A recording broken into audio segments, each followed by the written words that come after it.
नमस्कार, स्वागत है आप सभी का मिशन आरबीएससी पर। देखिए, मैं आपको राजस्थान माध्यमिक शिक्षा बोर्ड की 10वीं कक्षा का सामाजिक का जो पेपर हुआ है, सामाजिक विज्ञान का जो पेपर हुआ है, उसका सॉल्यूशन मैं आपके लिए लाया हूं, बिल्कुल सटीक और विथ पीडीएफ आपको ये सॉल्यूशन मैं अवेलेबल कराने वाला हूं। आइए एक एक करके सब कुछ देख लेते हैं। पहला प्रश्न आपके सामने यहाँ पे लिखा हुआ है। पहले प्रश्न से शुरुआत करेंगे कि सही उत्तर लिखना आपको। यंग इटली नामक भूमिगत संगठन की स्थापना किसने की थी? तो सही जवाब है जूसेपे मैत्सिनी। जूसेपे मैत्सिनी ने इसकी स्थापना की थी। नेक्स्ट क्वेश्चन देखो दूसरा, कि निम्न में से कहां पर 1890 के दशक में रिंडर पेस्ट नामक बीमारी बहुत तेजी से फैली थी? तो सही जवाब रहेगा इसका अफ्रीका में। अगला क्वेश्चन देखो कि औद्योगिकरण का एक प्रमुख सकारात्मक प्रभाव था। तो औद्योगिकरण का एक प्रमुख सकारात्मक प्रभाव था उत्पादन में वृद्धि। पॉजिटिव जो है वो इम्पैक्ट आपको बताना था। अगला क्वेश्चन है, निम्न में से कौन पेरियार नाम से भी जाना जाता है? तो यहाँ पे सही जवाब है ईवी रामास्वामी नायकर। ये पेरियार के नाम से भी जाने जाते हैं। अगला क्वेश्चन है, वर्नाक्यूलर प्रेस एक्ट किस वर्ष लागू हुआ था? तो इस प्रश्न का सही जवाब है 1878 में वर्नाक्यूलर प्रेस एक्ट लागू हुआ था। नेक्स्ट प्रश्न है, बांगर क्या है?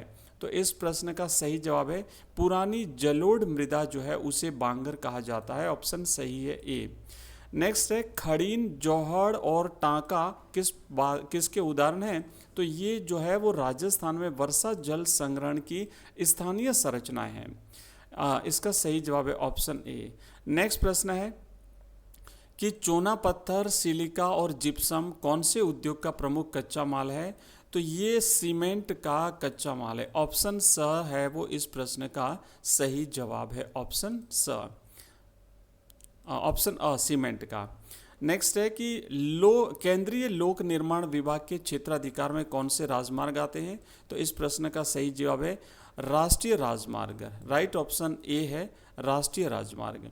अगला क्वेश्चन है, निम्न में से एक शक्ति के ऊर्ध्वाधर वितरण का उदाहरण है? तो शक्ति के ऊर्ध्वाधर वितरण का उदाहरण सामुदायिक सरकार है, जिसमें विधायिका, कार्यपालिका, न्यायपालिका क्षैतिज वितरण है। बेल्जियम में सामुदायिक सरकार एक विशिष्ट प्रकार का वितरण होता है। तो विकल्पों में यही सबसे उपयुक्त है, सामुदायिक सरकार।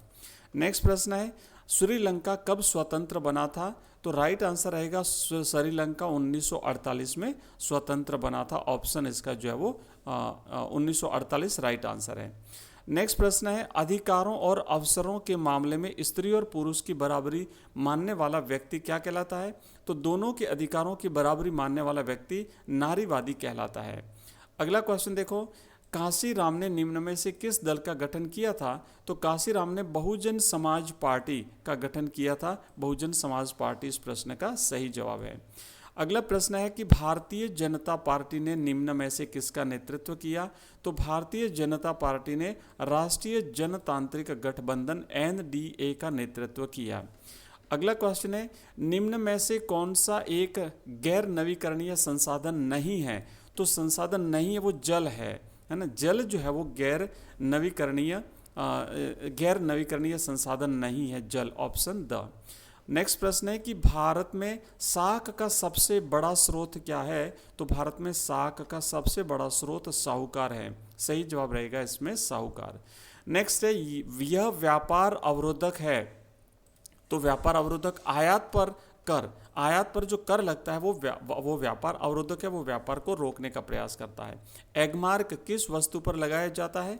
तो एगमार्क जो है वो कृषि उत्पाद पर लगाया जाता है। जो एग्रीकल्चर प्रोडक्ट होते हैं उस पर एगमार्क लगता है।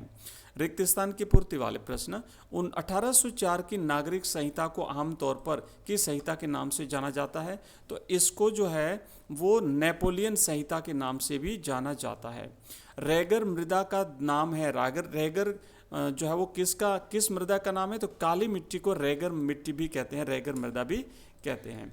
नेक्स्ट प्रश्न है, वन विभाग के अनुसार देश के कुल वन क्षेत्र का प्रतिशत हिस्सा रक्षित है। तो कुल वन क्षेत्र का 1/3 हिस्सा जो है वो रक्षित है।